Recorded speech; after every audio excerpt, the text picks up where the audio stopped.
Bonjour à tous, bienvenue dans cette nouvelle édition des Matins du Sénat.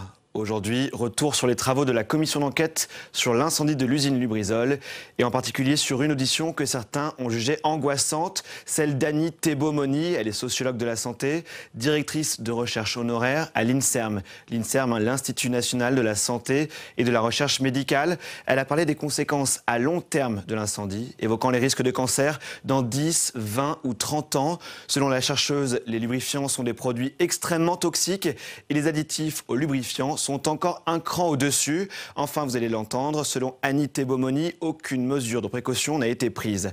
Direction la salle René Monory pour suivre cette audition. Elle a été préparée par Louis Mollier-Sabet et Alice Bardot.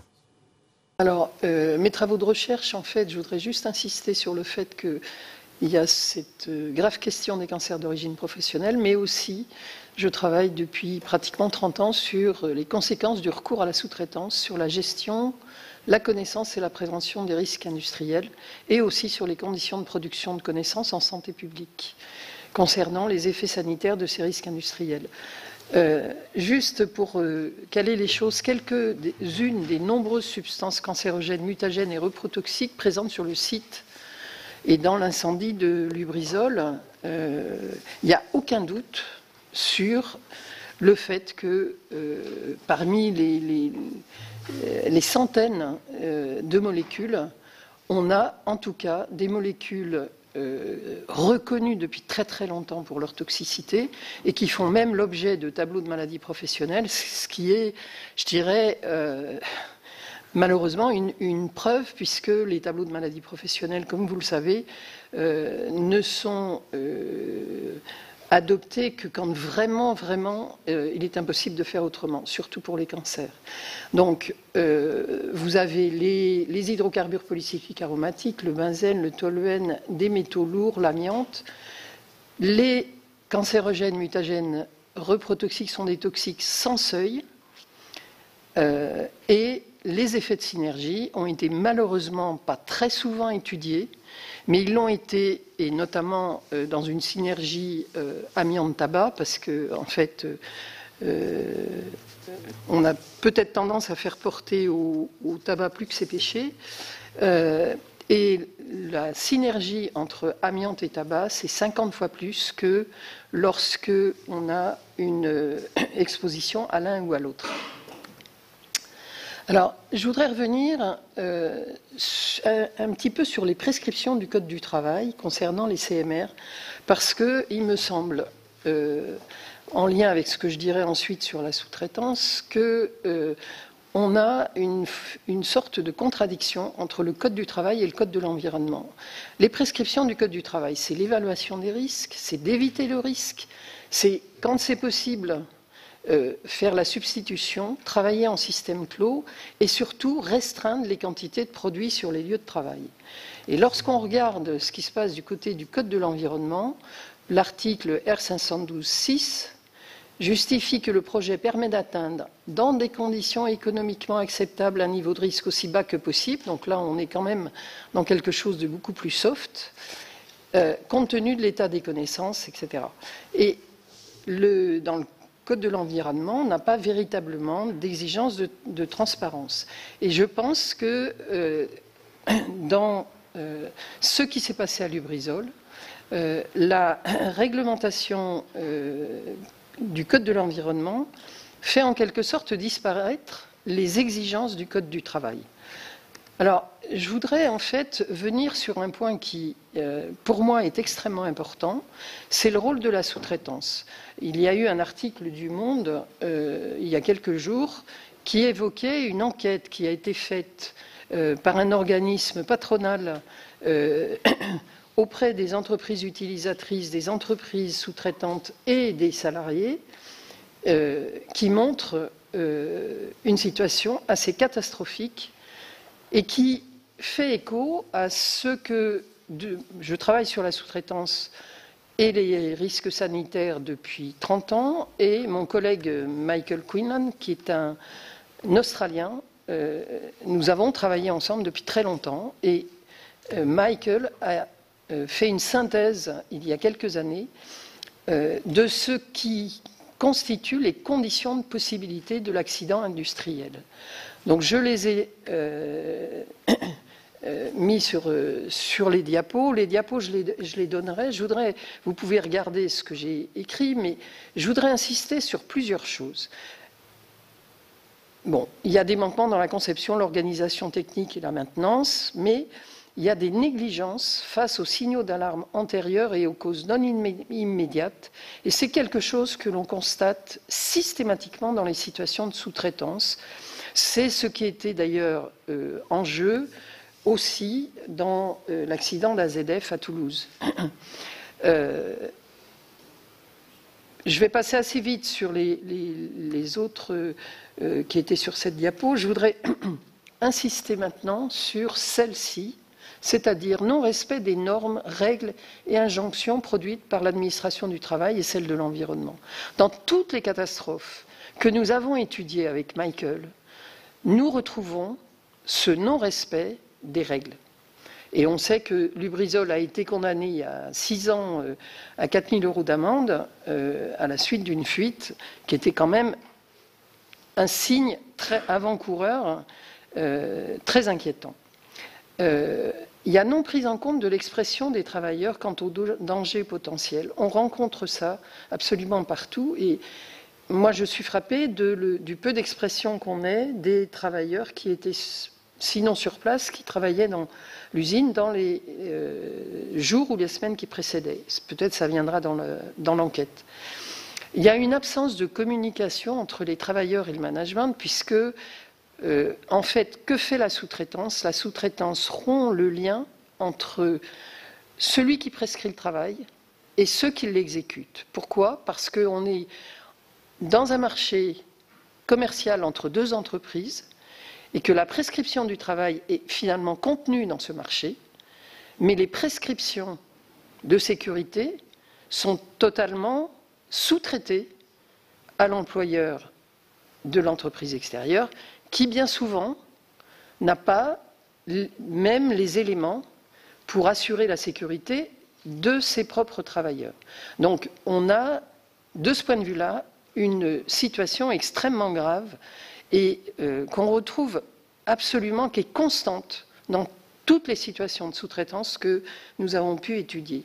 Et paradoxalement, les travailleurs, eux, font confiance à l'expertise technique des responsables du site. C'est-à-dire que la confiance, elle est du côté des travailleurs en se disant « c'est pas possible qu'ils nous mettent en danger ». Et puis, il y a le problème de la formation insuffisante, voire inexistante des travailleurs. Là, Club Maintenance Normandie, vous pouvez lire l'article du Monde et surtout aller sur le document lui-même qui est absolument impressionnant. Et c'est ce que d'ailleurs, dans le procès AZF, les juges avaient considéré comme infraction la plus grave commise par les responsables de l'usine Total AZF. Alors, j'ai une autre dimension dans ma présentation qui est de vouloir aussi venir sur cette question des conséquences. Parce que les conséquences, dans une situation comme le Lubrizol, c'est vrai que, je vais être très rapide là, c'est vrai que c'est des conséquences à long terme. Les cancers, c'est pas dans 3 ans, c'est pas dans 5 ans, ça peut être dans 10, 20, 30. Donc, je me suis appuyée sur des travaux, là aussi, de collègues avec lesquels je travaille en santé publique, qui ont fait une analyse des conséquences sanitaires des catastrophes de Seveso, Three Mile Island, Bhopal, Tchernobyl, le World Trade Center et Fukushima. Et en fait, la meilleure qu'on ait, c'est celle qui concerne le World Trade Center, parce que, en fait, ils ont constitué un véritable suivi des personnes et ils ont pu commencer depuis quelques années à identifier effectivement les cancers survenant en rapport avec le World Trade Center. Si vous voulez davantage de détails, je pourrais vous en donner. Ils insistent sur l'organisation du suivi des personnes exposées, pas seulement des blessés, sur l'information citoyenne pour une préparation effective aux urgences et surtout sur l'analyse et les publications des données descriptives au fil du temps. Aussi bien à Tchernobyl qu'à Fukushima qu'au World Trade Center, on a des données qui permettent complètement d'associer des conséquences sanitaires gravissimes à ces catastrophes sanitaires. En conclusion, Lubrizol, c'est une pollution professionnelle et environnementale très grave. Les travailleurs sont les premiers concernés, et pas seulement ceux du site, bien sûr, et les sous-traitants, mais aussi tous ceux qui travaillent 8 heures par jour et ont travaillé 8 heures par jour, même au moment où le nuage passait. Il y a un problème de décontamination. Je ne sais pas par quel bout il faut le prendre, ça faut demander à des techniciens, mais il y a un organisme comme l'INRS a quand même certainement des propositions à faire de ce point de vue-là, et le suivi sanitaire. En conclusion, je voudrais juste évoquer quelques chiffres. L'épidémie de cancer en France, c'est 400 000 nouveaux cas par an. Moins de 0,5% sont reconnus en maladie professionnelle, ce qui est un scandale permanent parce que le travail tue par le cancer. Au niveau européen, parce que des pays font un travail différent, on peut estimer à environ 130 000 décès par an le nombre de décès dus à des cancers professionnels. Le coût, c'est un organisme, c'est l'Institut syndical européen qui a fait faire par des économistes une évaluation, une estimation du coût. C'est entre 270 et 610 milliards d'euros par an, rien que pour les cancers professionnels. Et je dirais que, comme dans la prévention routière, un renforcement nécessaire des sanctions pour infraction et mise en danger de la vie d'autrui serait extrêmement nécessaire par rapport à tous ce qu'on peut appeler ces crimes industriels. Et nous demandons depuis très longtemps, moi ça fait 30 ans que travaillant sur la sous-traitance, je pense que la seule mesure de prévention efficace sera l'interdiction de la sous-traitance sur les sites Seveso et sur les sites nucléaires. Voilà. Merci beaucoup, Madame, pour cette intervention extrêmement intéressante. Je vais donner la parole au rapporteur. Juste une remarque. Vous avez à un moment donné indiqué que les personnels avaient, si j'ai bien compris, eu l'occasion d'alerter à plusieurs reprises sur un certain nombre de difficultés ou de dysfonctionnements. Quand on a rencontré les représentants du personnel, on n'a pas du tout eu cet écho. Et on a eu au contraire des représentants du personnel, y compris des représentants des syndicats, qui nous ont indiqué que l'entreprise était quasi exemplaire et qu'ils étaient en tout cas extrêmement préoccupés du respect des règles en matière de sécurité. Est-ce que vous avez une explication à apporter à cette différence entre votre propos et ce qui nous a été indiqué? Il y a eu plusieurs alertes qui ont été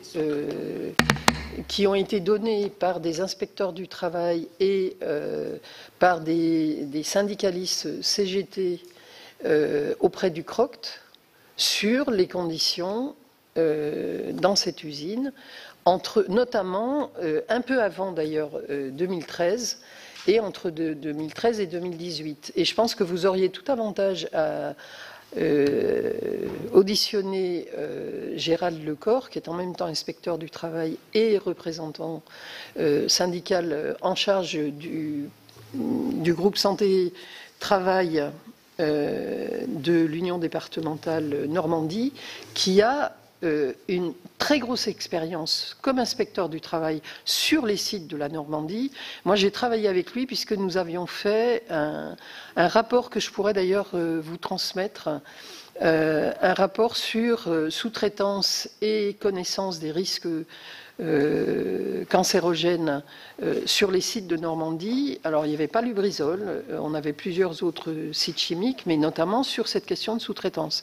Et à cette époque-là, c'était en 2010-2012, je crois, nous avions travaillé avec l'inspection du travail, et en fait, il y avait une très grosse inquiétude parce qu'il y avait des écarts à la sécurité, pour ne pas dire plus, et des infractions, avec des alertes qui ont été signalées au CROCT, et ces alertes n'ont pas été entendues, manifestement.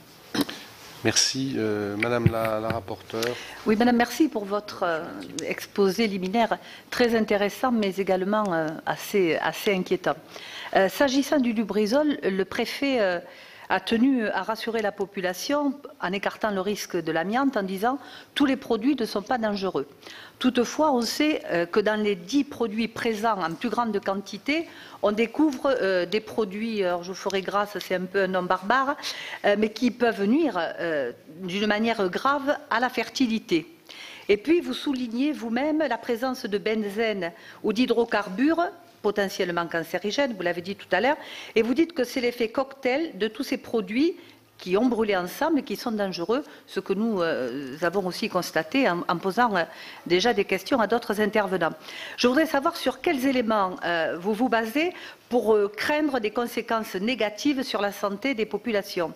Et puis je voudrais savoir, dans ces entreprises classées Seveso, est-ce que vous considérez qu'elles prennent suffisamment en compte les problématiques sanitaires dans leur plan de prévention, lorsqu'on sait que tout de même depuis 10 ans, il y a eu des réformes législatives dans les installations classées qui semblent avoir allégé les conditions de sécurité?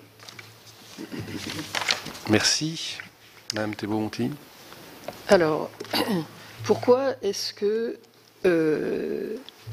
je suis malheureusement convaincue que nous sommes dans une situation où des personnes vont subir dans les années et les décennies qui viennent les conséquences de cette catastrophe. Les effets cocktails, moi j'aime pas beaucoup ce mot-là, je préfère les effets de synergie, parce que la synergie dit beaucoup mieux de quoi il s'agit.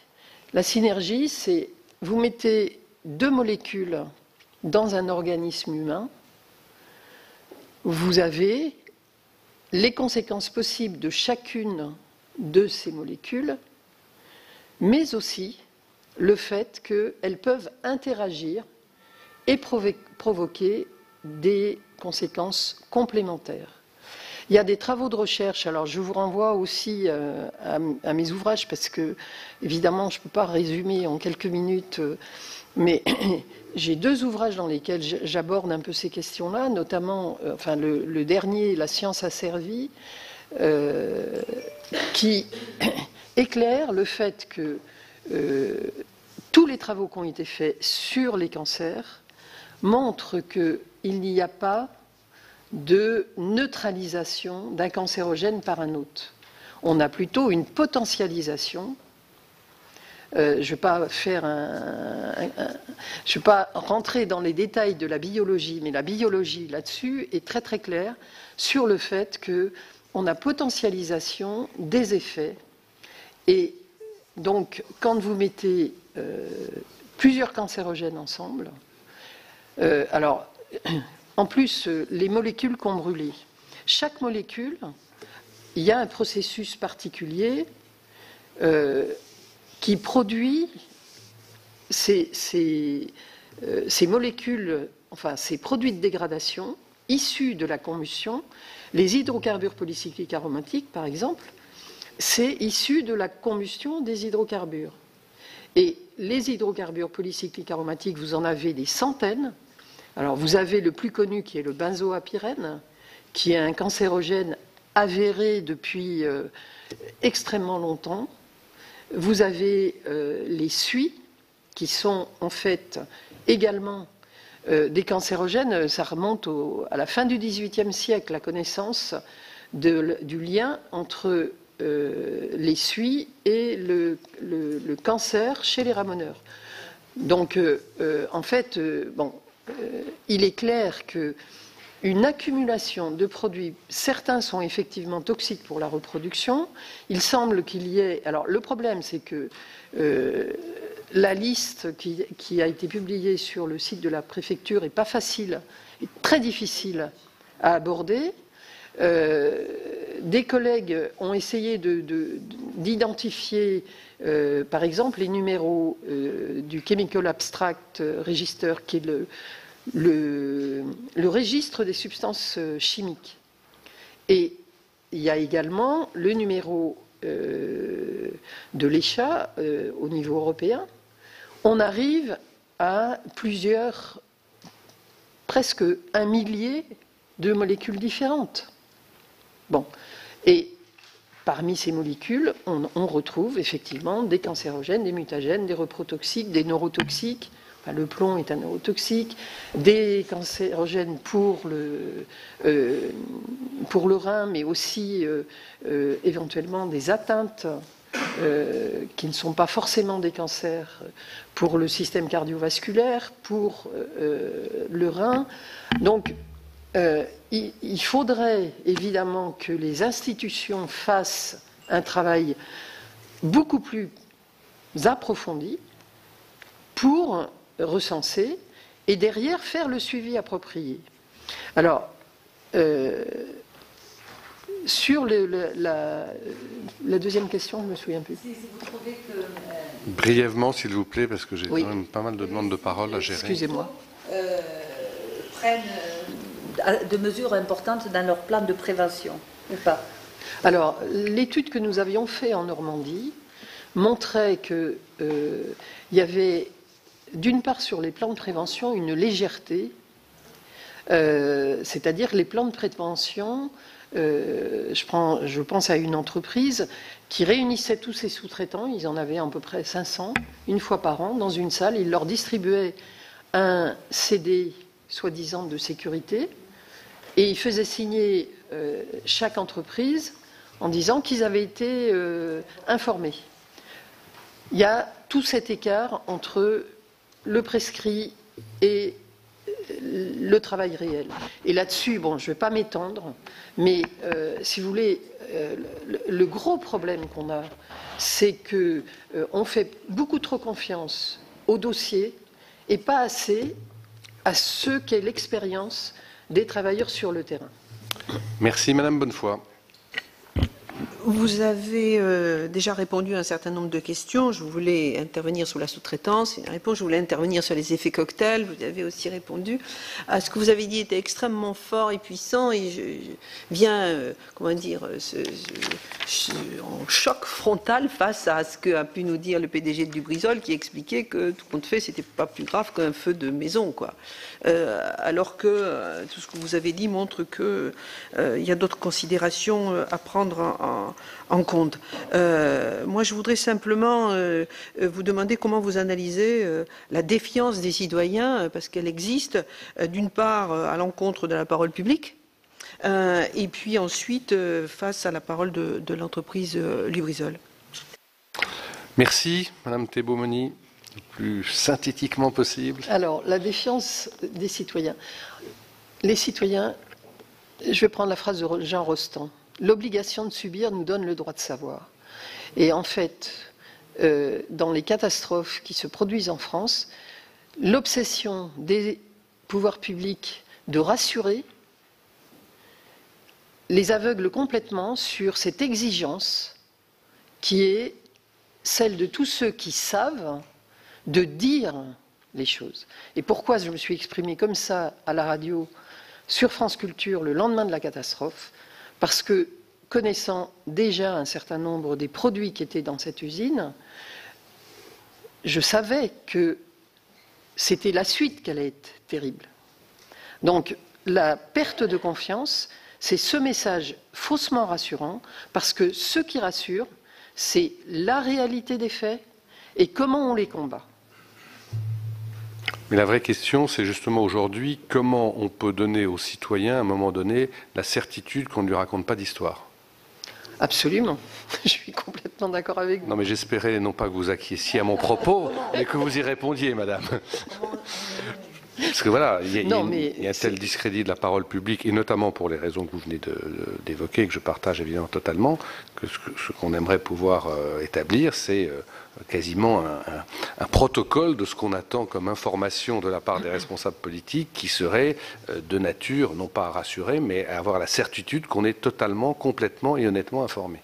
Alors, la première mesure qui aurait dû être prise pour Lubrizol et pour d'autres catastrophes, c'est de dire la réalité des faits. Il y a une usine chimique qui brûle. Restez chez vous, fermez vos commerces, ne sortez pas, et on va faire des analyses de ce que ce nuage a transporté. C'est-à-dire que la demi-mesure qui a été prise par rapport à l'agriculture, elle aurait dû être appliquée beaucoup plus tôt et pour toute la ville de Rouen, pour tous ceux qui étaient sous le panache. Et à ce moment-là, et on voit bien là d'ailleurs la différence, alors je vais revenir à un fait qui est souvent revenu dans les médias, Tchernobyl, la différence de gestion entre la France et certains de ses voisins, que ce soit l'Allemagne, la Suisse et l'Italie, il y a eu immédiatement des précautions qui ont été évoquées. Ne mangez pas vos légumes, le nuage étant passé, les végétaux sont contaminés. Ils n'ont pas caché qu'il y avait de la radioactivité. Alors que nous, le nuage s'étant arrêté à la frontière, il n'y a eu aucune mesure de précaution de prise. Voilà. Merci, Monsieur Martin. Merci, Monsieur le Président. C'est vrai que votre témoignage nous interpelle. Enfin, au moins en ce qui me concerne. On est d'un côté entre une démarche consistant à minimaliser de la part du PDG de Lubrizol, pour reprendre l'expression d'un feu d'habitation comparable à ce que nous avons connu à Lubrizol. Je dis nous parce que je suis rouennais et que j'étais présent le jour même. Et puis votre témoignage qui nous parle de crimes industriels, pour reprendre votre expression, de Fukushima, World Trade Center, Tchernobyl, AZF, sans vouloir minimiser, mais on est d'un côté sur des catastrophes qui ont entraîné des morts par centaines, voire par milliers. Dire aujourd'hui, à ce stade-là, qu'il n'y a pas eu de mort, pas eu de blessés, à court terme, j'entends, et vous nous invitez bien sûr, et on en a tout à fait conscience à ce que cette démarche s'inscrive dans la durée, mais entre cette comparaison de catastrophes exceptionnelles et de Lubrizol, qui est un incendie majeur, hein, ça m'interpelle, je vous le dis très sincèrement. Vous parlez de la sous-traitance, et je vous rejoins, parce que l'analyse de bon nombre d'incendies majeurs ont eu pour origine des questions de sous-traitance. Ma question, est-ce que vous avez des informations qui consisteraient à affirmer que l'incendie de Lubrizol aurait eu pour origine des dysfonctionnements, notamment dus au recours à la sous-traitance? Moi, c'est une question que j'ai posée aux salariés de Lubrizol, et les salariés de Lubrizol nous ont dit que, à leur connaissance, il n'y avait pas de lien direct avec la sous-traitance, et deux, ils ne s'expliquaient pas la violence de cet incendie, eux-mêmes étant formés à la culture du risque, et voilà. Donc voilà. Merci, Monsieur Martin. Je vais juste vous citer cette enquête qui a été faite en Normandie et que cite l'article du Monde. Les salariés de la sous-traitance ont été soumis à des tests de connaissances. Les résultats font froid dans le dos. 98% ne connaissent pas les principes généraux de prévention. 92% ne savent pas ce qu'est le document unique. 99% ignorent la liste des travaux dangereux, sont incapables de dire ce que contient une fiche de données de sécurité. 75% des salariés sous-traitants ne savent pas ce qu'est la zone ATEX, c'est-à-dire une zone à risque d'explosion. Et quant au personnel travaillant avec un permis de feu, 92% n'ont pas été formés au maniement d'un extincteur. Ce qui est surprenant quand même, madame, c'est que quand vous allez sur le site de France Chimie, on vous indique qu'il y a des systèmes d'habilitation des entreprises sous-traitantes. Alors, est-ce que c'est une publicité mensongère? Alors, je vais venir sur Mais je pense que M. Martin... Juste, Monsieur le Président, excusez-moi. Moi, je partage l'analyse globale, le constat global de la sous-traitance. Moi, ma question, elle s'adresse à Lubrizol et de la relation entre la sous-traitance de Lubrizol et les conséquences de l'incendie de Lubrizol. C'est sur ce dossier-là, moi, écoutez, de ce que je sais, c'est qu'une partie du stockage des produits chimiques de Lubrizol était sur le site d'un de ses sous-traitants, c'est-à-dire Normandie Logistique. Normandie Logistique n'avait probablement absolument pas formé ses salariés à ce type de stockage, n'était pas non plus probablement alerté, comme il aurait fallu qu'il le soit, sur ce qu'allait se passer, même si le départ de feu n'est pas de chez eux, par rapport à un feu comme celui-là. Par ailleurs, on sait que les pompiers qui sont intervenus, il n'y avait pas les équipements nécessaires sur le site de Lubrizol. Donc, comment les sous-traitants... Moi, je n'ai pas eu de contact avec les sous-traitants de Lubrizol. Ce que je connais comme information, c'est ce qui a été mis un peu dans l'espace public. Enfin, excusez-moi de vous interrompre, mais ce que vous dites sur les sous-traitants de Lubrizol, à ma connaissance, n'est pas avéré.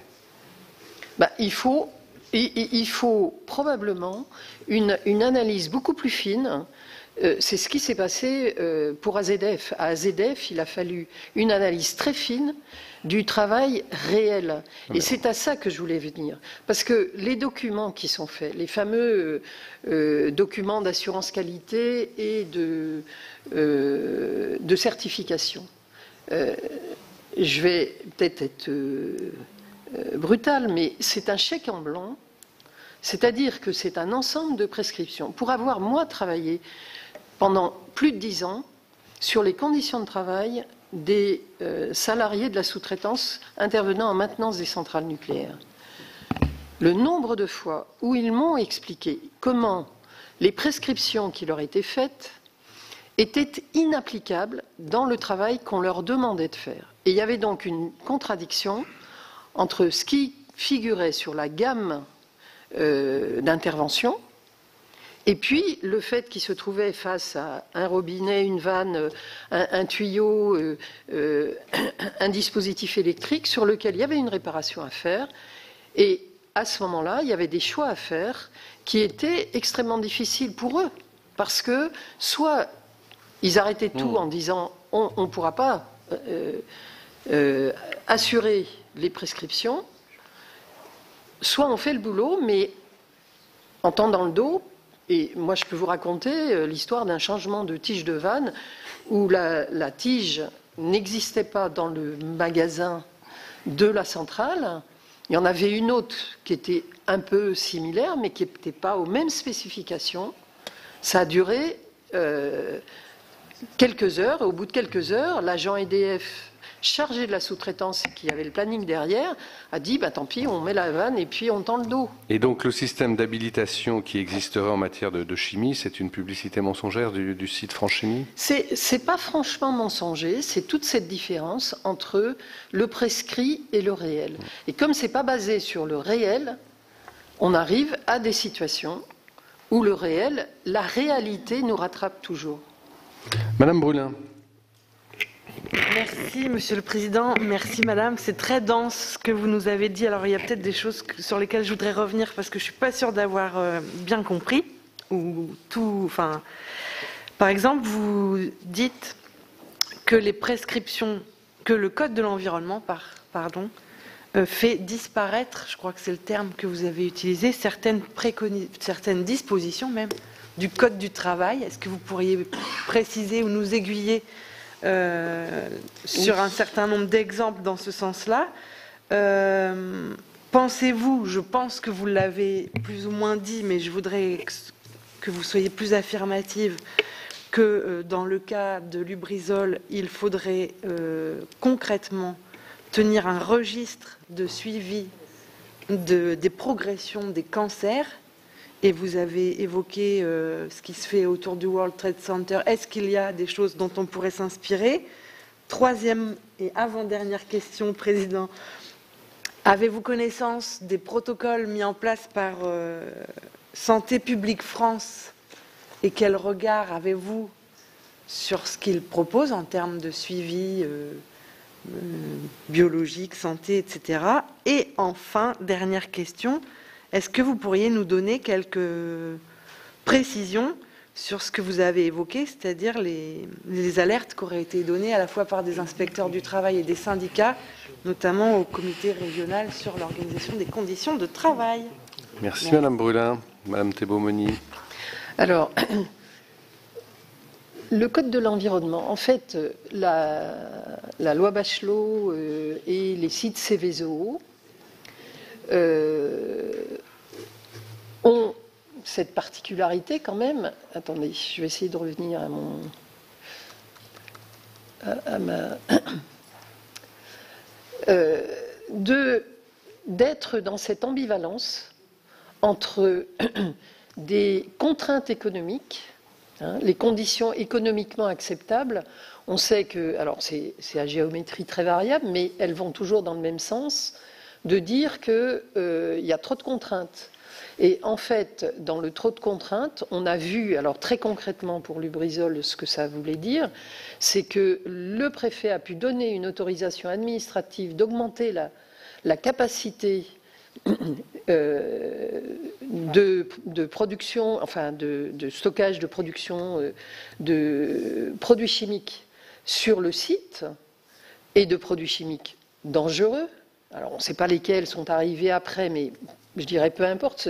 Les lubrifiants sont quand même des produits extrêmement toxiques et les additifs aux lubrifiants, je pense qu'on est encore un cran au-dessus. Donc on est dans des conditions où la simplification administrative, donc, qui est intervenue dans le Code de l'environnement, a rendu encore plus prégnante l'exigence économique et que pratiquement, quand vous reprenez les prescriptions du Code du travail qui demandent d'abord une évaluation des risques complète, or il n'y a pas de transparence puisque on a au jour d'aujourd'hui pas la liste précise, complète, et cette liste n'était pas accessible au grand public. Il y a un secret industriel qui vient interférer avec ça, qui, enfin, de mon point de vue, ne devrait pas être. À partir du moment où on est avec des substances aussi dangereuses, il devrait y avoir une transparence totale. Donc le Code du travail, il est sur la transparence, l'évaluation des risques, sur la mise à disposition de cette évaluation des risques aux inspecteurs du travail, aux délégués du personnel, etc. Bon. Et le leitmotiv, depuis la directive cancérogène de 1991, on est sur le fait qu'il faut à tout prix éliminer, donc substituer, quand on ne peut pas substituer, avoir des systèmes clos, mais éliminer les CMR de l'espace de travail. Donc, d'un côté, le Code du travail dit il faut éliminer, il faut restreindre, et en attendant qu'on ait tout éliminé, il faut des précautions extrêmes, et on a de l'autre le Code de l'environnement qui se passe d'évaluation environnementale pour permettre une autorisation simple, administrative. Donc là, on voit bien la contradiction entre les deux. Alors, le registre de cancer, en fait, c'est compte tenu de ce qui s'est passé. Là, je reprendrai effectivement la comparaison avec le World Trade Center ou les autres catastrophes. Ce n'est pas la comparaison terme à terme des catastrophes, c'est la gestion qui a été faite d'un point de vue sanitaire après ces catastrophes, et notamment celle du World Trade Center. Parce que celle du World Trade Center, il y avait la possibilité de dire, bon, les morts sont morts, maintenant on va s'occuper des vivants, mais ils ont eu, et ça, c'est des collègues que je connais, ils ont eu cette préoccupation, compte tenu de ce qu'on savait sur l'amiante, sur le plomb, sur la chimie, de dire la catastrophe, elle est à venir. Elle n'est pas seulement maintenant, elle est à venir. À Tchernobyl, il y a des équipes qui ont fait la même chose. À Fukushima, il y a des équipes qui tentent de faire la même chose, malgré beaucoup de bâtons dans les roues. En fait, il faut établir un suivi, en commençant par les pompiers, les intervenants, tous ceux qui ont été sous le panache, les riverains, les enfants, les femmes enceintes, et qu'il y ait un suivi adapté en fonction. C'est pour ça qu'il faut avoir une évaluation des risques digne de ce nom, de ce qu'il y a et de ce qu'il y a eu dans ce panache. L'évaluation des risques est préalable à la décontamination. L'évaluation des risques, pour moi, c'est une cartographie, dans l'histoire de Rouen, c'est une cartographie sur l'ensemble du panache. Alors, je ne connais pas le protocole de Santé publique France. Malheureusement, j'aimerais bien pouvoir donner mon avis. On le leur demandera. Et pas seulement moi, mais on est un certain nombre de professionnels de la santé publique et de la santé au travail, et on aimerait bien pouvoir le faire. Vous avez très clairement dit que l'essentiel des conséquences était à venir. Comment, dans ces conditions, on peut évaluer le préjudice subi et l'indemniser? Bonne question. Je vous remercie. C'est le deuxième bon point que vous me décernez. Je suis très sensible. Alors, je vais faire le lien avec ce que je viens de dire. Dans ce suivi, le suivi, c'est un suivi à partir de l'exposition, et pas seulement des gens qui auraient été blessés. Bon. Le suivi, donc, si on prend un suivi amiante, c'est un suivi respiratoire. Si on prend, mais pas seulement, mais essentiellement respiratoire.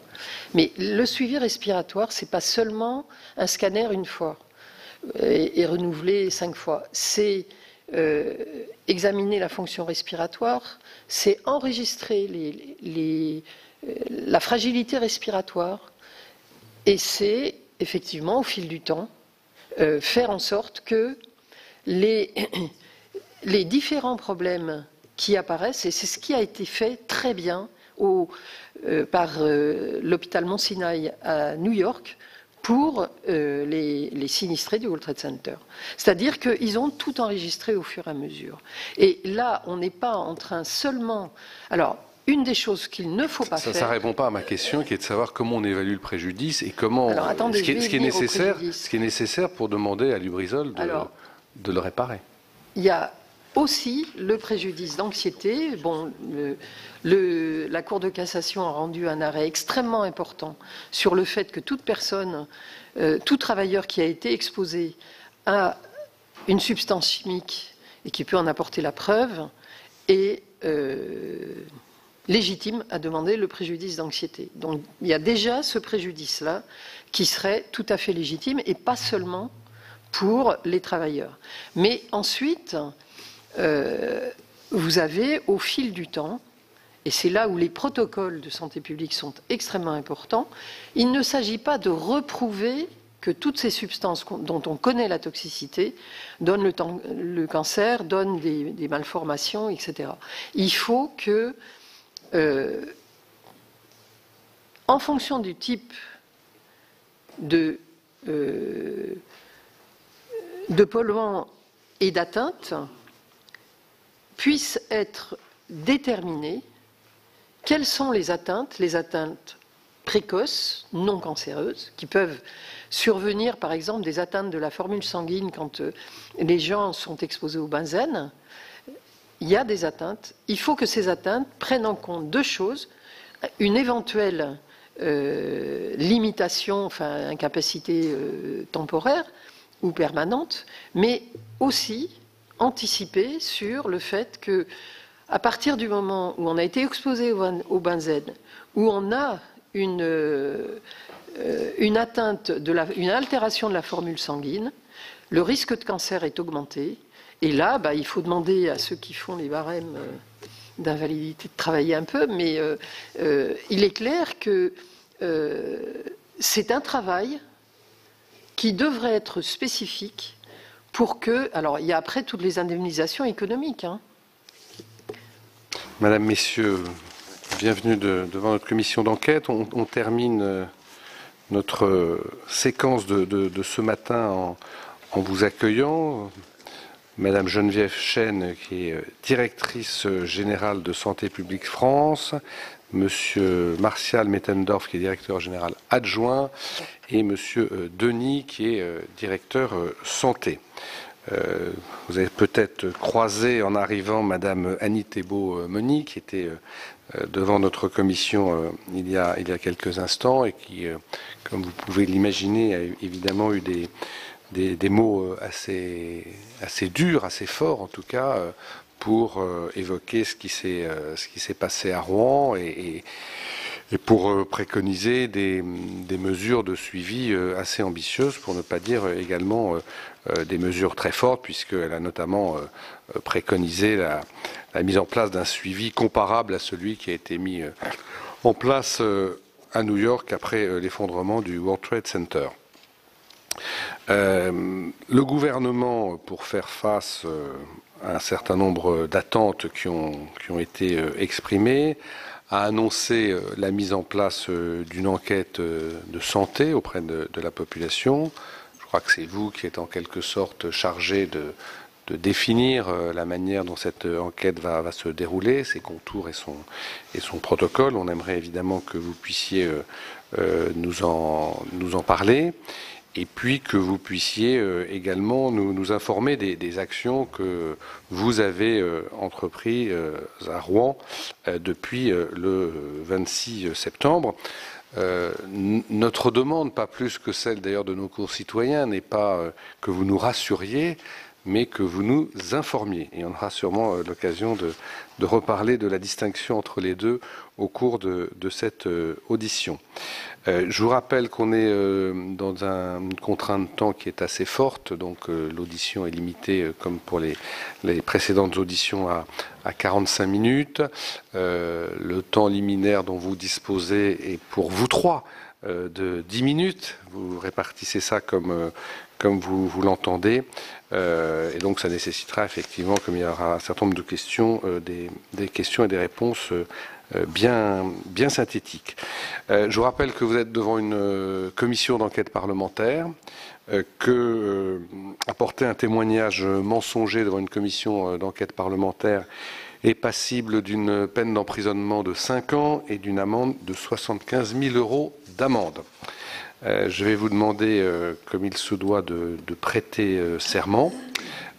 Madame Chêne, prêtez serment de dire toute la vérité, rien que la vérité. Levez la main droite et dites « je le jure ». Je le jure. Monsieur Mettendorf, prêtez serment de dire toute la vérité, rien que la vérité. Levez la main droite et dites « je le jure ». Je le jure. Monsieur Denis, prêtez serment de dire toute la vérité, rien que la vérité. Levez la main droite et dites « je le jure ». Je le jure. Je vous remercie. Je vous laisse la parole pour 10 minutes. Monsieur le Président, Mesdames les rapporteurs et Mesdames et Messieurs les sénateurs, donc je vais prendre la parole pour présenter globalement Santé publique France et puis compte tenu de ma prise de fonction qui est extrêmement récente, je laisserai la parole rapidement à Monsieur Mettendorf et à Monsieur Sébastien Denis, directeur de la direction Santé, Environnement, Travail. Donc Santé publique France, en bref rappel, c'est l'agence sanitaire qui répond aux besoins de connaissance de l'état de santé et aussi de protection et préservation de la santé de la population. L'approche est donc populationnelle. Son champ d'expertise, c'est les investigations épidémiologiques sur les populations, c'est aussi les actions de prévention et de promotion de la santé. Et Santé publique France exerce une fonction d'expertise et de conseil en matière de prévention, d'éducation pour la santé, de promotion de la santé. On peut ainsi résumer les choses en disant que par son expertise, Santé publique France prépare et contribue, quelle que soit l'origine, à la gestion des situations sanitaires exceptionnelles également et met en œuvre les plans de réponse nécessaires à la protection de la santé et du bien-être des populations humaines. On souhaitait faire remarquer que Santé publique France est ainsi tout à fait complémentaire d'une autre agence, l'ANSES, l'Agence nationale de sécurité sanitaire, alimentation, environnement et travail, qui a, elle, une approche par milieu et par produit, et en évaluant en particulier les dangers des expositions et des risques liés aux agents biologiques, chimiques, physiques, etc. Par ailleurs, Santé publique France met en œuvre 3 types d'actions spécifiquement en lien avec l'audition de la Commission aujourd'hui. La surveillance d'indicateurs de santé, par exemple en lien avec les perturbateurs endocriniens ou d'autres produits, l'acquisition de données d'imprégnation de la population et l'analyse de signaux et l'aide à la définition d'actions d'évaluation. Et je m'arrête là pour la présentation de Santé publique France et mes 2 collègues apporteront bien entendu toutes les précisions supplémentaires souhaitées. Mesdames et messieurs, effectivement, ce que je vous propose, et comme je n'ai pas beaucoup de temps, je vais au fur et à mesure peut-être couper un peu dans mon propos, mais peut-être suivre un ordre chronologique qui permet de comprendre effectivement dès l'événement comment on a agi et ce qu'on a fait. Et dire qu'effectivement on dispose depuis 2004 d'un système de surveillance des événements qui se passent dans les services d'urgence et dans les prises en charge de type SOS médecin, et que notre système de surveillance remonte toutes les nuits toutes les informations nécessaires à la surveillance de ce qu'on appelle les syndromes, c'est-à-dire une surveillance syndromique qui ne permet pas de connaître les maladies, mais qui permet de connaître le motif de recours aux urgences. Et donc, dès le 26 midi, on a activé ce système en le spécifiant, c'est-à-dire qu'on reçoit toutes les nuits ces syndromes, mais on a essayé immédiatement de faire en sorte que ça puisse sur la région de Rouen et évidemment y compris sur les systèmes de remontée d'informations qui concernent les Hauts-de-France, de spécifier tout ce qui pouvait être en relation avec l'événement qui venait de se produire. Et donc, on a bien spécifié tout ce qui était symptômes irritatifs, manifestations de troubles anxieux, et de manière à ce que les services d'urgence puissent documenter très rapidement et rattacher le cas échéant ce qu'ils pouvaient détecter comme passage et comme prise en charge à l'événement.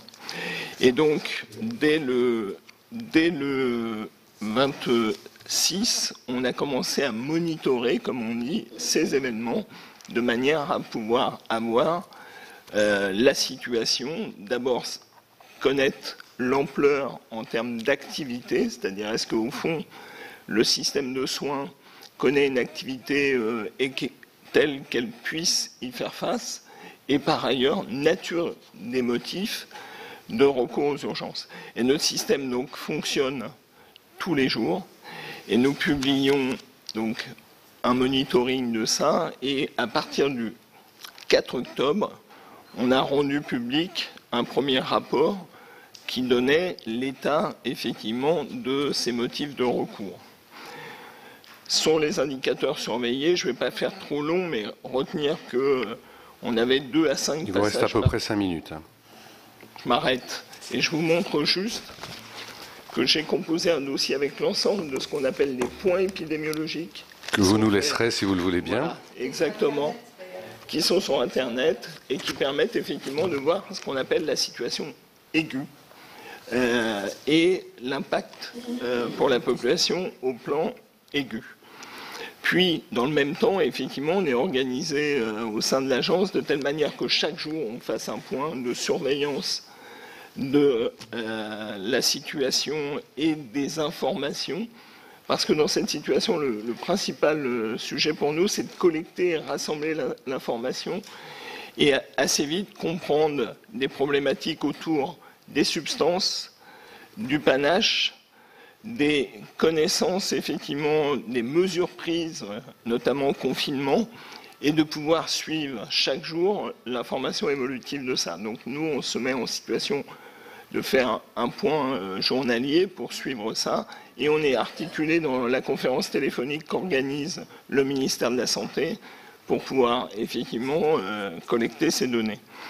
Ensuite, nous, depuis le début, on dit qu'il y a une importance pour nous, pour pouvoir faire la surveillance, à disposer des informations sur les produits qui effectivement ont pu brûler, sur effectivement les effets de la combustion et les effets de type panache et dépôt. Et ça, je ne vous cache pas que les premiers jours, c'est assez compliqué à connaître ces questions-là.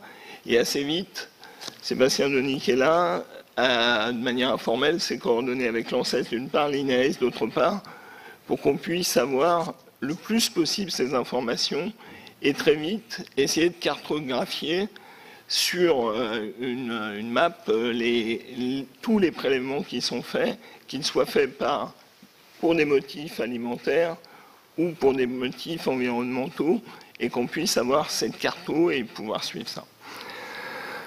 Voilà, donc ça, et assez vite, on a préparé des éléments de proposition pour dire qu'effectivement, outre l'aspect aigu, il fallait entrer dans une surveillance de la population sur les effets à distance, et notamment, on a structuré un peu en amont d'ailleurs de la saisine de la DGS, mais on a été saisi par la DGS le 8 octobre pour proposer une démarche de surveillance. Donc on avait un peu anticipé ça. Et on a proposé donc un dispositif en plusieurs volets, dont le premier, une enquête de santé dite déclarative, qui permet effectivement d'apprécier l'ensemble des expositions, des nuisances, des stimulus subis par la population liés à cet événement.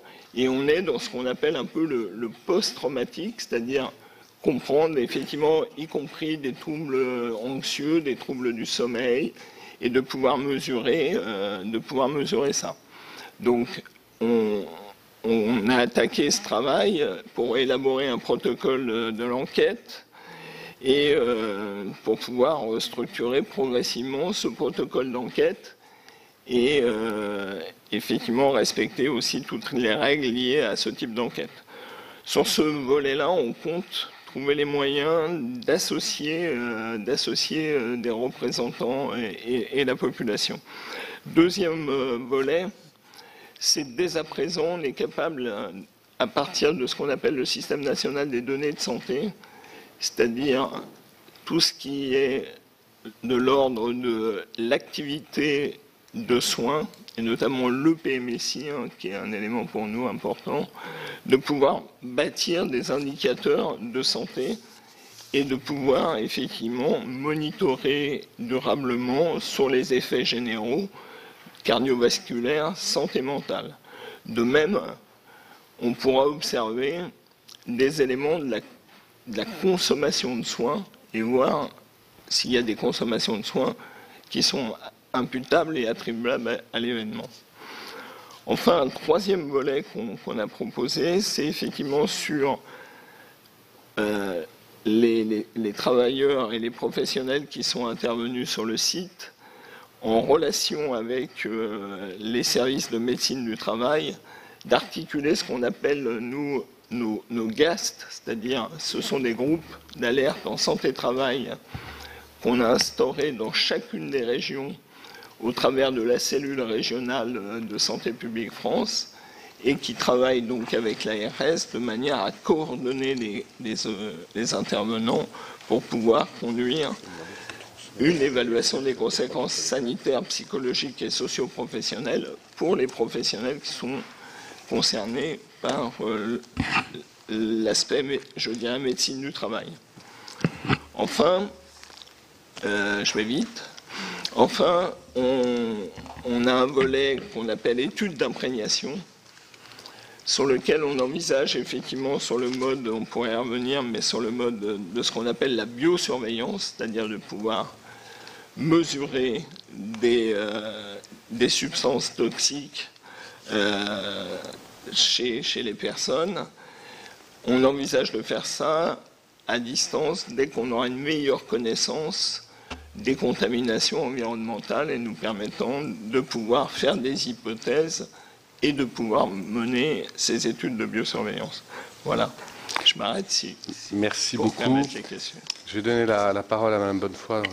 l'un des co-rapporteurs. Ce qui serait utile pour nous, c'est que vous nous transmettiez par voie écrite la description précise du protocole que vous mettez en place et qui effectivement devrait être suivi par l'Agence régionale de santé. Madame Bonnefoy. Bien, mais c'était ma première question. Nous, comme le disait le Président tout à l'heure, nous avons auditionné avant vous Madame Anité Beaumony, donc spécialiste de la santé au travail, directrice de recherche honoraire à l'INSERM, et qui, à propos de Santé publique France, s'interrogeait sur le protocole qui était le vôtre. Et nous aussi, donc, nous aimerions que vous nous transmettiez par écrit le protocole que vous allez utiliser dans le cadre vous utilisez et plus particulièrement dans le cadre de Lubrizol. Ça, c'est la première demande, question. La deuxième, c'est qui peut saisir Santé publique France? Est-ce que c'est uniquement les ARS? Est-ce que la question se pose, et ça ne vous a pas échappé, de la transparence, bien évidemment, hein, de la possibilité pour les sinistrés ou les associations de pouvoir saisir également, et là, le cas échéant, est-ce que n'importe qui peut saisir Santé publique France, ou en tout cas les associations ou les sinistrés eux-mêmes? C'est ma deuxième question. Merci. Et en complément, j'ajouterai une troisième question. Vous avez parlé donc de vos relations avec l'Agence régionale de santé de Normandie. Est-ce à dire que la partie Hauts-de-France est totalement exclue de votre champ d'investigation et de travail?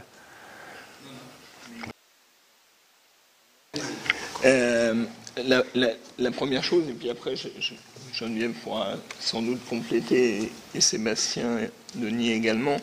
La première chose, c'est qu'effectivement le protocole, il n'est pas établi pour l'instant, on est en train de l'établir.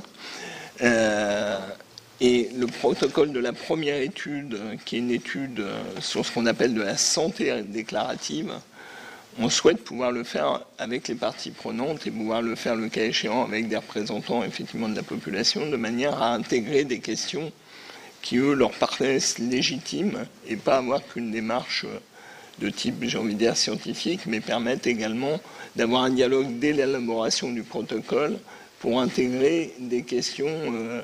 Nous, on a effectivement dans la littérature scientifique des travaux de ce type qui ont déjà été conduits. Nous-mêmes, on avons conduit sur AZF, par exemple, et on a une grosse étude sur AZF. Donc, on a cette expérience de ces enquêtes en post-événement. Mais on souhaite effectivement avoir une démarche participative dans l'élaboration de ce protocole. Oui, exactement. Ensuite, on a besoin des démarches classiques sur ce type d'études qui sont d'ampleur, qui consistent à avoir un avis du comité de protection des personnes, un avis de la CNIL, pour pouvoir engager l'enquête. Donc on va avoir des étapes à franchir à chaque fois. Qui peut saisir Santé publique France? Seuls les pouvoirs publics, si je puis dire, dans l'état actuel du droit, peuvent saisir Santé publique France. Donc Préciser. La Direction générale de la santé, les autres ministères par le biais de la Direction générale de la santé et les ARS. Et aujourd'hui, effectivement, il n'y a pas de possibilité, y compris il y a une possibilité pour les membres du conseil d'administration de pouvoir saisir la DGS pour pouvoir saisir Santé publique France. Donc on n'a pas de formalisme autre que ça, et il n'y a pas de saisine directe possible par les associations, par la population. Merci, Madame la rapporteure. Oui, lorsque nous nous sommes allés à Rouen, nous avons pu voir parmi tant d'autres Madame Christine Gardel, donc la directrice de l'ARS. Et elle nous a dit que dans cet incendie Lubrizol, ce qui était mis en lumière, il y avait des nouvelles attentes de la population. Aujourd'hui, la question n'est plus tant celle des risques létaux immédiats, mais bien des risques sanitaires à long terme. Donc moi, je voudrais savoir combien de temps allez-vous assurer cette surveillance pour répondre vraiment à l'attente de la population. Et puis, je voudrais savoir quels sont les contacts et les relations collaboration que vous avez avec les acteurs du terrain pour mener à bien votre mission de surveillance des conséquences sanitaires de cet incendie. Alors, et ça va me permettre de répondre à la question sur Hauts-de-France. Vous dire comment on est organisé. L'agence a cette chance d'avoir des cellules régionales, c'est-à-dire des épidémiologistes qui sont de Santé publique France, mais qui sont placés auprès des ARS et qui donc au quotidien partagent leurs activités et leurs locaux. Et effectivement, dans ces événements-là, il y a une très grande proximité entre l'ARS et le travail qu'on fait. Donc nous, le travail qu'on fait, on le fait évidemment, ce que j'évoquais, les premiers jours, on sort le monitoring de l'activité des urgences, des syndromes post-événement. Ils sont mis immédiatement à disposition de l'ARS. Et d'ailleurs, l'ARS, avec nous, fait l'information en direction des professionnels de santé pour renforcer, le cas échéant, le signalement d'événements qui pourraient échapper au dispositif de surveillance que nous avons mis en place. Donc très vite, l'ARS fait ça. Et du coup, nous, on recueille un certain nombre de signaux qu'on regarde et qu'on investigue.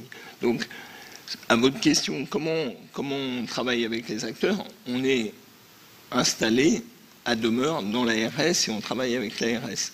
Et nous, au niveau national, on fait l'appui à notre cellule régionale dans ces événements-là, de manière à permettre à faire face à un événement de cette nature. Et donc, nous, tout notre travail, il est en relation avec l'ARS et en appui à l'ARS ou à la demande de la Direction générale de la santé. En tant qu'élu normand, je peux me permettre de vous demander comment vous traitez l'ARS des Hauts-de-France, parce que vous parlez uniquement de l'ARS de Normandie. Non, mais de la même manière. On traite l'ARS Hauts-de-France de la même manière. Vous verrez, au début, il y a des points épidémiologiques qui sont séparés. Donc vous êtes aussi en contact régulier, en travail quotidien avec l'ARS des Hauts-de-France. Exactement. Pour les raisons que vous avez évoquées, le panache est un panache très long qui concerne pas que la région normande. Et donc, du coup, au début, d'ailleurs, nos deux cellules ont travaillé en regardant des deux côtés les informations. Et puis, petit à petit, on a rapproché pour faire le bulletin public dans un seul bulletin, de manière à pouvoir formaliser dans un seul bulletin, indépendamment des régions, le suivi de l'événement. Bien. Madame Brulin, vous vouliez vous exprimer ? Merci. Je vais me faire, si vous le permettez, un peu l'écho, je suis élue de Seine-Maritime, des questionnements de la population qui sont peut-être un peu triviales, mais qui méritent, je pense, d'être posés. Les gens ne comprennent pas pourquoi il n'y a pas eu des examens le plus tôt possible après l'événement. C'est-à-dire qu'il y a des questionnements sur des substances qui auraient pu être respirées, ingérées, que sais-je, et qui ensuite peut-être se diffuseraient, ou je ne sais pas comment on peut dire, enfin, dont les taux seraient moins importants. Première question. Et là, j'entends que vous, dans votre protocole, vous voulez l'établir de manière un peu collaborative, mais du coup, tout ça prend du temps à mettre en œuvre, et ça donne le sentiment que les examens et que les analyses éventuelles vont être retardées. Autre question, mais qui est un peu du même ordre, il y a toute une partie de vos enquêtes qui vont dépendre de ce qui sera découvert en termes de pollution des sols. Or, il y a un doute profond sur est-ce qu'on nous dit bien la vérité. C'est comme ça que les gens le ressentent. Et donc, conditionner vos propres analyses à d'autres analyses qui sont peut-être un peu entachées de questionnement ou de doute, ne croyez-vous pas que c'est de nature à en rajouter? Et qu'est-ce que vous pourriez, peut-être de manière un peu inédite et hors protocole habituel, mettre en œuvre pour donner des signes aux habitants que vous voulez comprendre tout ce qui est en train de se passer? Désolée pour peut-être le caractère un peu cash de mes questions. C'est comme ça.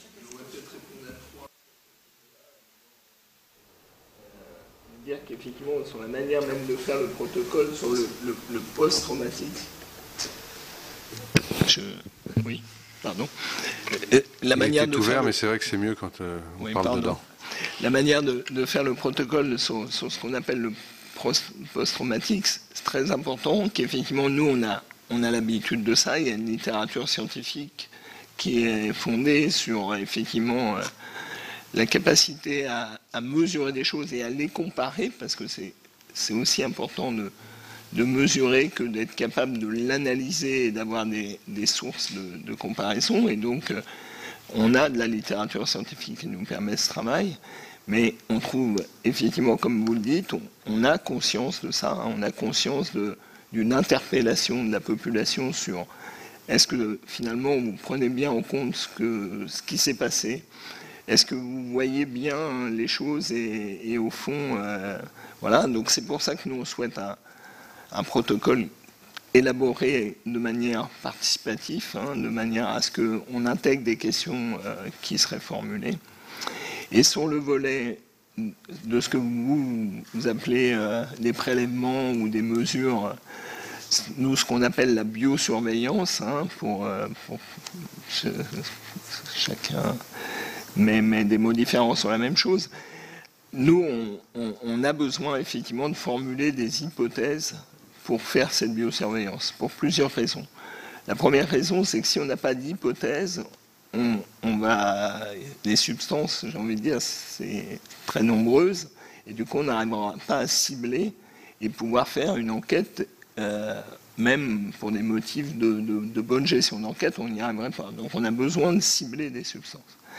Et le deuxième aspect, c'est que pour pouvoir se référer à la littérature, et notamment des niveaux d'exposition habituels ou dans des milieux connus, il faut qu'on puisse le faire dans des conditions, effectivement, de bonne hypothèse, savoir si on est capable de comparer ou de ne pas comparer. Voilà. Et pour nous, c'est un élément assez important que d'avoir ces éléments d'information sur les substances pour pouvoir mettre ça en œuvre. Voilà, peut-être, Sébastien, si tu veux compléter là-dessus, peut-être. Oui, je veux bien compléter. Merci pour la question, parce que c'est effectivement une question très importante et ce n'est pas que sur la situation de Lubrizol que nous sommes également interrogés sur ces attentes et des difficultés de compréhension de nos protocoles. Donc merci de me donner l'occasion de préciser cela. Donc effectivement, nous, ce qui nous importe, comme l'a dit Martial Mettendorf, c'est vraiment la question de l'impact lié à l'incendie.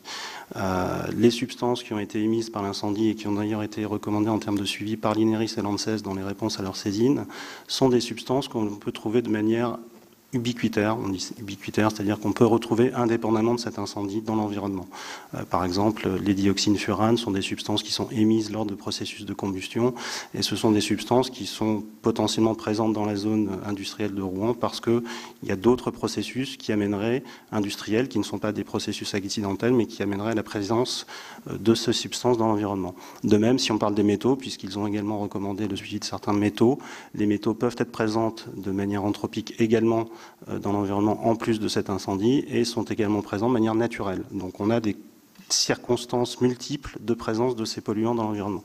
Et comme nous, la question qui nous est posée est vraiment celle de l'impact de l'incendie, c'est pour cela qu'on s'attache vraiment à avoir cette connaissance des substances potentiellement émises lors de l'incendie. Et comme l'a dit Martial Mettendorf, nous nous sommes très rapidement approchés de l'INERIS et de l'ANSES, à la fois pour connaître finalement quelles substances ils préconisaient en termes de suivi, et pour savoir, parce que évidemment l'INERIS fait une modélisation du panache que vous avez dû voir qui est énorme, comment nous derrière on va cibler à la fois les substances mais aussi les populations, parce qu'il est probable que sur le panache qu'a modélisé l'INERIS, une portion restreinte de la zone géographique modélisée par le panache sera concernée par un vrai impact objectivable sur le plan environnemental. Et donc pour nous, c'est vraiment important de prendre attache de cela. Pourquoi est-ce qu'on fait cela? Parce que, donc, on veut déterminer l'impact de l'incendie. 2, on travaille sur des substances qui ont des effets long terme, sur des pathologies chroniques. On reprend l'exemple des dioxines furanes qui ont des propriétés cancérogénicité avérées. Par contre, il est difficile aujourd'hui de prédire dans 30 ans l'incidence de cancer dans des populations qui auraient été exposées au panache. Donc ces mesures de biosurveillance, qui est une expertise qu'on a développée depuis presque 15 ans à Santé publique France, sont aujourd'hui des outils très puissants pour déterminer à un instant T l'exposition des populations sur des substances qui ont des demi-vies, qu'on appelle longues, donc qui sont rémanentes dans l'environnement, c'est-à-dire que si ces mesures sont faites dans 6 mois, 1 an, les substances seront toujours présentes dans l'environnement et seront toujours présentes dans les matrices biologiques des individus chez qui on va les prélever. Et donc, cette connaissance de l'exposition permet d'identifier, d'objectiver les niveaux d'exposition dans les populations, d'identifier des populations potentiellement vulnérables, c'est-à-dire si on retrouve majoritairement ces substances chez des enfants ou chez des femmes enceintes, ça va permettre de cibler des populations, pour ensuite avoir des mesures de gestion de ces expositions dans l'objectif d'éviter ou de limiter l'apparition à long terme de pathologies sur lesquelles aujourd'hui on aurait de toute façon l'incapacité scientifique, parce qu'on est dans un domaine où scientifiquement il y a énormément d'incertitudes, d'estimer l'impact dans 30 ans, dans 40 ans de ces pollutions-là.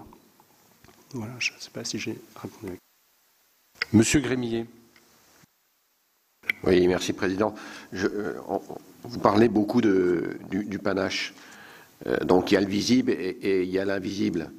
Ma question elle est à deux très précise.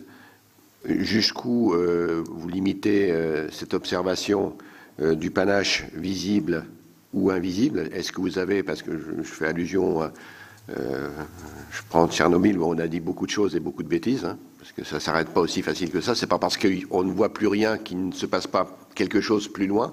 Donc c'est ma première question. Et la deuxième question par rapport à votre propos tout de suite très intéressant. Est-ce que vous avez des éléments objectifs, comparatifs, à savoir de situations naturelles préalables à l'arrivée du panache visible ou invisible, naturel ou naturel de par la présence d'entreprises, de la vie locale? Peut-être sans répondre, on va revenir sur la partie biosurveillance et on va compléter. Mais sur la partie première étude post-traumatique, évidemment, on ne fait pas qu'un raisonnement panache. Les gens ont vu l'événement à distance, ne sont pas forcément sous le panache. Et pour eux, le trouble d'anxiété, il peut exister. Et donc, évidemment, on sera au-delà du panache pour toute l'enquête santé déclarée et post-traumatique. Sur la biosurveillance, peut-être, Sébastien, et notamment sur nos façons de faire les comparaisons.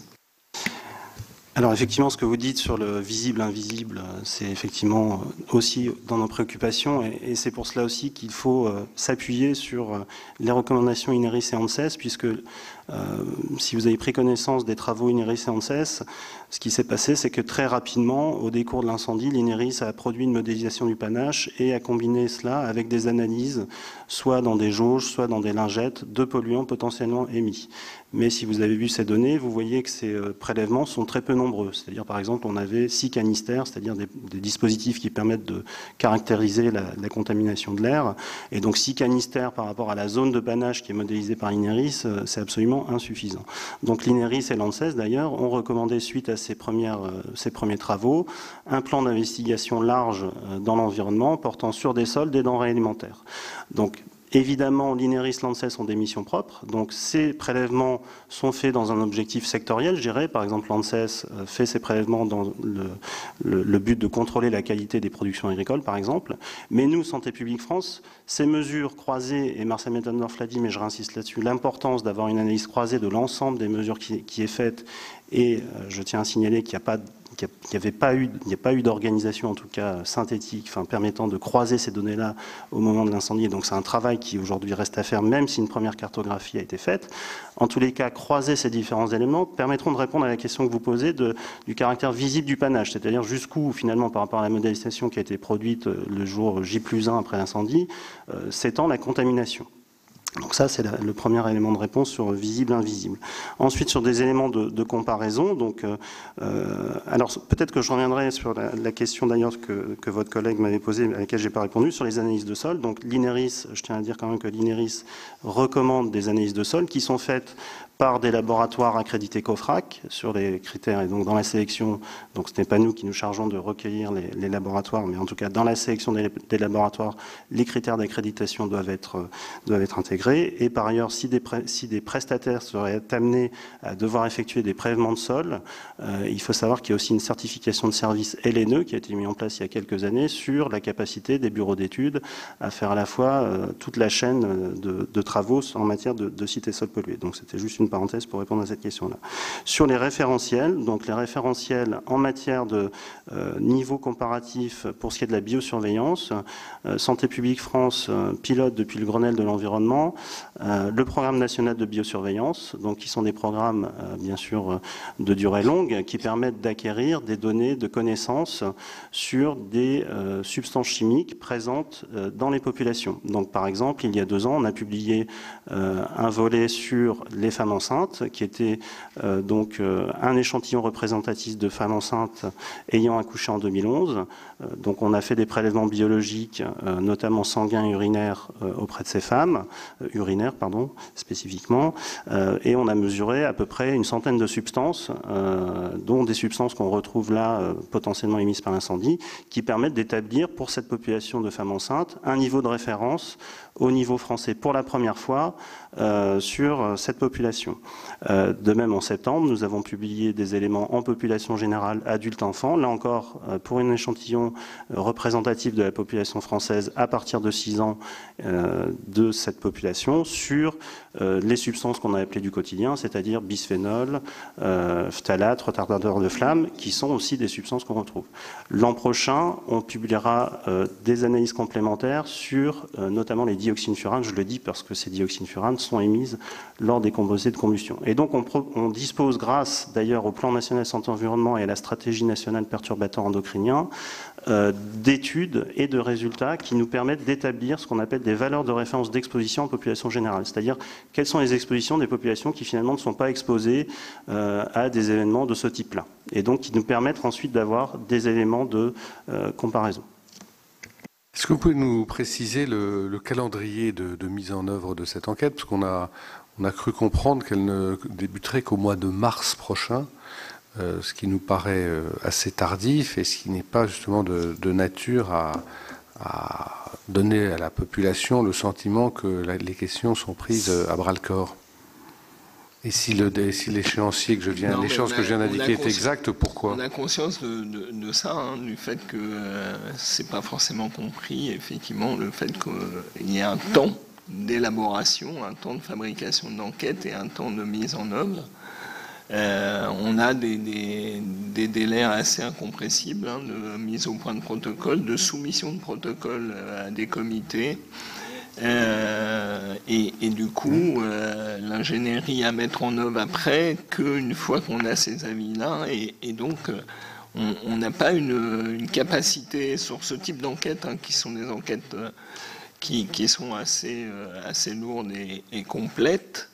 On a besoin de ce délai qui est difficilement compréhensible par la population et compressible pour nous. Vous avez dit tout à l'heure, d'ailleurs j'imagine que vous avez d'autres chantiers, sont ailleurs. Et donc la question est simple, est-ce que vous avez les moyens de mener tous ces chantiers? Celui-là et les autres? Très franchement, on le priorise. On le priorise et effectivement on a d'autres fonds comme vous le dites et on a besoin effectivement dans un moment comme celui-là, notre organisation elle est laquelle on fait un appel aux autres cellules régionales, aux autres régions pour venir soutenir Rouen et les Hauts-de-France pour pouvoir permettre de déployer ça, premier sujet. Et deuxième sujet, on a formé des équipes internes en prélevant des ressources internes pour pouvoir mettre ça en œuvre. Et l'étude, on a un support juridique de marché public qui nous permettra, au moment du déploiement, d'avoir des enquêteurs extérieurs pour nous permettre de faire l'enquête. Mais c'est clair qu'on est dans un niveau aujourd'hui de contrainte de moyens sur l'agence. qui est majeur. On réduit les emplois chaque année, hein, et c'est quand même une difficulté aujourd'hui pour pouvoir faire face à l'ensemble des missions. Et un événement de cette nature, ça oblige à une énorme mobilisation de la ressource interne en disant c'est ça le niveau de priorité, il passe à cet endroit-là désormais et on organise la maison pour ça. Au défaut d'autres... À coup sûr, des choses programmées voilà. Bien, Madame, Messieurs, merci de ces éléments. Je vous rappelle qu'on attend de votre part une réponse écrite au questionnaire qu'on vous avait adressé et que, autant vous avez été limité dans le temps de votre expression orale, autant il ne faut surtout pas vous limiter ni vous censurer sur toute information écrite complémentaire que vous pourriez juger utile de nous apporter pour éclairer les travaux de notre mission. Merci beaucoup. Voilà pour cette série d'auditions. Vous pouvez retrouver tous les articles de la rédaction sur notre site publicsena.fr. On revient sur l'audition d'Annie Tebomoni dans un article de Laurent Kabache intitulé « Lubrizol, c'est une pollution professionnelle et environnementale très grave » qui est donc ce qu'a dénoncé la chercheuse. C'est la fin de cette émission. Merci de l'avoir suivi. Très bonne suite des programmes sur les chaînes parlementaires.